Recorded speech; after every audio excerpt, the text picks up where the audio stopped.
Salut les Despacitos, salut les Despacitas. Aujourd'hui une nouvelle vidéo, même format, c'est-à-dire une espèce de revue de presse de TikTok où on va découvrir ensemble les TikTok et on va un peu s'interroger sur les codes et la façon dont les gens se les approprient sur cette nouvelle plateforme qui est géniale. La dernière fois on avait vu quelques communautés ensemble, là cette fois-ci j'ai envie de m'intéresser un peu aux médias sur TikTok. Parce que ça fait un peu plus d'un an maintenant qu'ils essaient de se lancer. Et voilà, donc du coup j'ai envie de faire un peu un bilan. Et je me suis dit, à partir des médias, lequel je pourrais prendre qui serait le plus illustratif, et je me suis dit que j'allais prendre Le Monde. Ouais, Le Monde ou rien. Pourquoi? Parce que c'est le premier qui est venu à moi dans ma timeline, avec Hugo Décrypte. Mais aussi parce que voilà, je trouve que c'est un peu plus iconique, parce que Hugo Décrypte, je pense, c'est presque naturel qu'il y soit, c'est-à-dire que c'est un jeune, il a fait des réseaux sociaux, sa marque de fabrique.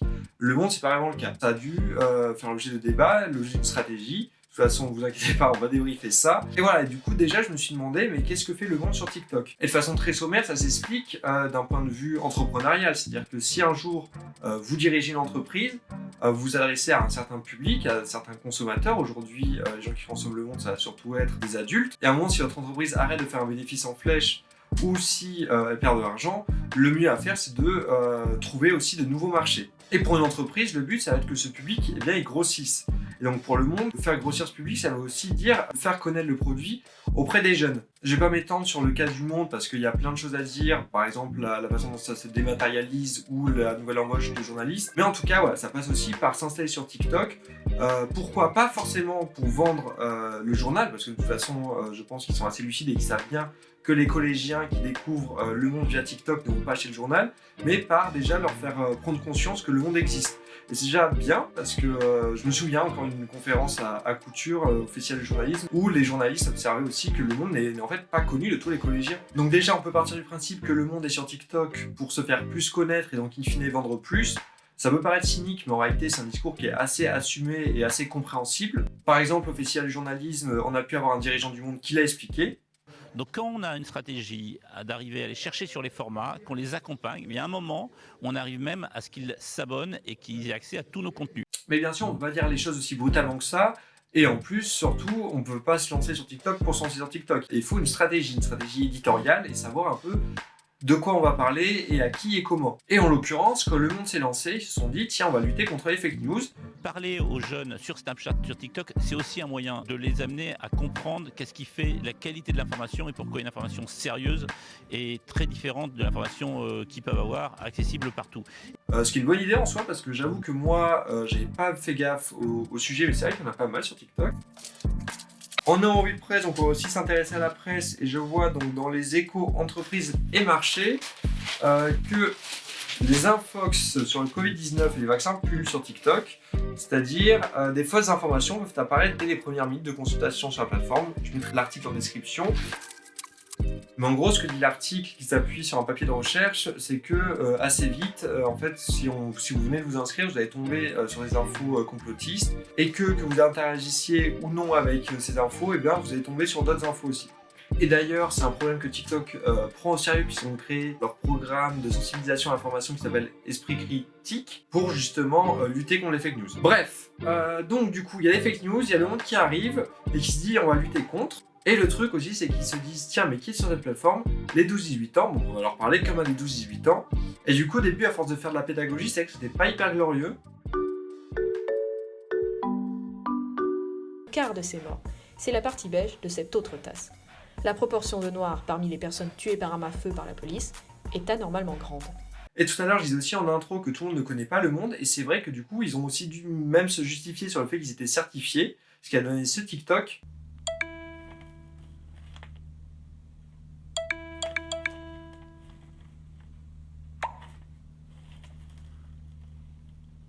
Bon, vous êtes beaucoup à me demander pourquoi je suis certifiée. Alors déjà, ce n'est pas moi, c'est Le Monde. Le Monde, c'est un grand journal. Donc, avec cette certification, vous êtes sûr que vous allez voir des contenus, des vidéos réalisées par des vrais journalistes du vrai journal Le Monde et pas d'un imposteur. Et ce que je trouve intéressant aussi dans ce TikTok, c'est qu'ils amènent les termes de vrais journalistes et de vraie information. Je me suis entretenu avec le rédacteur en chef de l'édition TikTok du Monde. Il m'a dit que pour lui, il parlait des gens qui désinformaient. Et je trouve ça intéressant parce qu'en fait, derrière, je pense aussi qu'on peut entendre beaucoup de choses. C'est-à-dire que sur TikTok, on va avoir plusieurs profils de gens qui pourraient être classés comme des faux journalistes.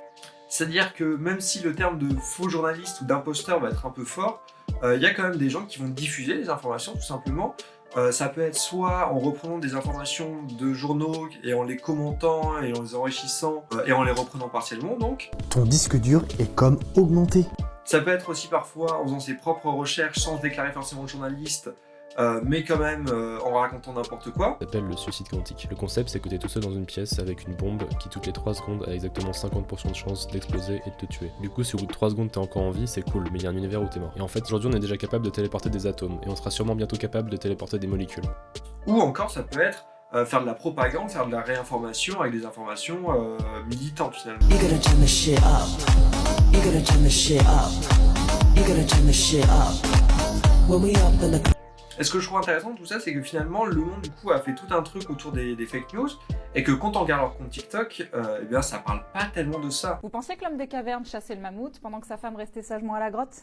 Eh bien c'est faux. Et c'est surtout sur ce point que j'ai voulu interroger Olivier Lafargue, qui est donc le rédacteur en chef des éditions Snapchat et TikTok du Monde, pour comprendre comment cette stratégie avait évolué. Et pour nous, c'est pas tellement la question de la lutte contre les fausses informations, mais c'est beaucoup la question de la défiance envers le journalisme. Je suis convaincu qu'une bonne part de la solution à ce problème réside dans le fait qu'on est une profession mythifiée. Les gens, globalement, ne comprennent mal comment on travaille, et que si on prenait juste, ne serait-ce qu'un petit peu la peine d'expliquer pourquoi on fait nos choix, ça résoudrait une part des problèmes. Parce qu'il faut comprendre aussi, c'est qu'à force de pédagogie et à force de vouloir apprendre des choses, finalement les gens ça peut aussi les crisper. C'est un truc que j'ai retrouvé pas mal de fois en commentaire. Qui domine le tennis? Djokovic, Nadal ou Federer? Pour l'instant, ils sont ex-aequo, avec chacun 20 victoires en tournoi du Grand Chelem. En fait, si on ne considère que le nombre de titres dans les... À votre avis, comment il faudrait faire pour désengorger le trafic sur cette route à plusieurs voies? Rajouter une voie peut-être? Eh ben non, ce n'est pas une bonne idée. Voilà ce qui se passe quand on agrandit les routes. De nouveaux usagers vont arriver, ceux qui pourraient prendre un autre itinéraire, un autre moyen de transport. Et donc j'ai aussi demandé à Olivier Lafargue son avis là-dessus. Évidemment qu'on en est conscient, hein, et c'est aussi pour ça qu'on est là en fait. Donc moi je prends, hein, quand on me dit qu'une autre comparaison avec le steak par exemple n'est pas la plus pertinente, ok, très bien, on va regarder et ça m'intéresse. On a quotidiennement tout un tas de lecteurs qui nous envoient des messages, qui nous envoient des critiques, et c'est normal, et c'est bien, et c'est sain, et c'est génial, parce que c'est comme ça qu'on progresse. Être sur les réseaux sociaux, ça nous permet donc de casser aussi cette position de surplomb et d'être beaucoup plus en contact. Par exemple, ça nous a permis de créer un rapport avec nos lecteurs que je n'ai jamais connu dans toutes les rédacs dans lesquelles je suis passé. C'est vrai que de toute façon, des commentaires, c'est jamais très représentatif. On sait bien qu'il y a beaucoup de gens qui ne réagissent pas, tout simplement, qui ne regardent pas les commentaires, qui ne vont pas les liker, ou qui ne prennent pas la peine de dire « j'ai bien aimé ». Mais je trouvais ça intéressant quand même cette idée que de la même façon que finalement on peut avoir une défiance des lecteurs envers la presse, et parfois on tombe dans le schéma inverse où on aurait presque une défiance de la presse envers les lecteurs, où on se dirait presque, tiens, mais finalement, il faut leur apprendre des choses. Ce qui est normal en fait, ce qui est le but du journalisme, ce qui peut créer chez le lecteur un sentiment de frustration qui peut l'amener à ces commentaires-là. Et en discutant avec lui, en fait, il m'a aussi expliqué comment tout son but était justement de casser cette distance pour ne plus avoir de défiance ni d'un côté ni de l'autre. On a fini d'attendre que les lecteurs les plus jeunes achètent le journal papier. En fait, on a fini par comprendre que si on voulait parler à une génération, eh ben, il fallait faire l'effort de faire la moitié du chemin en fait. Être sur les réseaux sociaux, ça nous permet donc de casser aussi cette position de surplomb et d'être beaucoup plus en contact avec notre public, avec nos lecteurs. C'est pas seulement rendre accessible les sujets les plus compliqués et les plus importants, c'est aussi rendre accessible la façon dont on le fait. Et donc ça veut dire, puisque vous me parliez de critiques, etc., bah oui, ça veut dire rendre des comptes. Quand on traite de sujets sensibles, on a toujours des lecteurs qui sont pas contents, et c'est normal. Et quand on explique, par exemple, à quelqu'un qui nous dit oui, votre sujet là sur la Turquie, en fait, de toute façon, vous êtes trop anti-Erdogan. C'est arrivé presque à chaque fois dans ces discussions-là, quand on explique notre démarche, quand on dit, ben en fait, non, je comprends pourquoi vous dites ça, mais nous, on a dit ça comme ça, parce que notre méthode, c'est celle-là. Et effectivement, pour nous, c'est pas une prise de position, mais on a dit ça parce que telle raison. Et derrière, le lecteur va nous dire souvent, déjà, merci d'avoir répondu, je m'y attendais pas du tout. Et surtout, ok, je suis toujours pas d'accord avec vous, mais maintenant je comprends pourquoi vous l'avez fait. Et ce qui explique aussi ce retour en force du journalisme incarné. On va avoir vraiment des vrais journalistes qui vont se poser devant la caméra, alors qu'avec l'avènement de Brut, on pensait que ça allait disparaître. Mais ça explique aussi, par exemple, le simple fait qu'on les voit en train de travailler dans l'open space pour comprendre un peu mieux ce qu'ils font de leur journée. Ça va créer à la fois une transparence, une visibilité et une proximité. Et je trouve ça louable, d'autant plus que tout le monde n'a pas la même stratégie. Et on peut penser à Arte, qui se sont lancés sur Twitch avec des émissions comme Jour de Play ou Laserdisc, qui sont des émissions en fait avec aucun de leurs journalistes à eux, qui vont plutôt être composés d'influenceurs pour reprendre les codes des plateformes justement. Ce que le directeur général d'Arte explique d'ailleurs assez bien sur France Inter. Vous rendez chez quelqu'un, vous mettez pas vos usages en avant, mais vous respectez la façon dont les gens se comportent. C'est formidable d'accueillir au sein d'Arte des gens des différentes communautés, d'accueillir les gens qui sont sur Twitch, d'accueillir les gens qui sont sur YouTube ou autres, des gens qui ont une communauté phénoménale et leur dire venez rencontrer Arte et si on se rend compte qu'est-ce que ça donne, c'est ça. Et ce qui peut aussi expliquer le succès d'Hugo Décrypte, c'est-à-dire que même lui, quand il fait une boulette en se demandant... Bref, on verra si les talibans ont réellement changé comme ils le promettent. Tu peux t'abonner, je te tiens au courant. Derrière, on lui tombe pas dessus parce qu'on a une espèce de bienveillance naturelle, parce qu'on sait que c'est une personne et qu'on sait que ce n'est pas forcément un média, un grand groupe, et que du coup, il n'a pas une vocation à se dire « je suis un grand groupe de médias, j'ai la vérité, je viens vous l'apporter ». Et je trouve le cas du Monde aussi intéressant parce que je trouve que c'est quand même quelque chose qui est bien pensé. Par exemple, si on prend le Figaro, ils vont proposer des recettes étudiantes à moins de 5 €, alors que pour 5 € t'en prends un kebab. Ou encore un discours plein de jeune-splaining sur la vision de Sonia Mabrouk sur la jeunesse. Quel jeune a envie d'avoir l'avis de Sonia Mabrouk sur la jeunesse? En même temps, je comprends, parce que ce que fait Le Monde, c'est qu'il crée du contenu pour TikTok, et ce que fait le Figaro, c'est qu'il crée du contenu vidéo pour le web. Et ça n'a rien à voir. Et c'est aussi tristement logique que tout le monde ne fasse pas comme Le Monde, parce que derrière TikTok, il y a aussi un coût qui sera difficilement amorti. C'est-à-dire que sur Snapchat, il y a des pubs, et sur TikTok, il y aura bientôt des pubs, avec bientôt peut-être un financement pour les créateurs, mais pour l'instant, rien n'est vraiment encore fait, et même s'il y a des pubs, je ne suis pas sûr que ça soit un format qui soit très rentable. Et du coup, un média sur TikTok, il va devoir chercher des ressources ailleurs, comme on l'avait dit tout à l'heure, en espérant que les gens s'abonneront plus tard, ou qu'ils pourront recommander autour d'eux, qu'ils garderont un bon avis du monde, mais ils ne pourront pas tirer des recettes directes.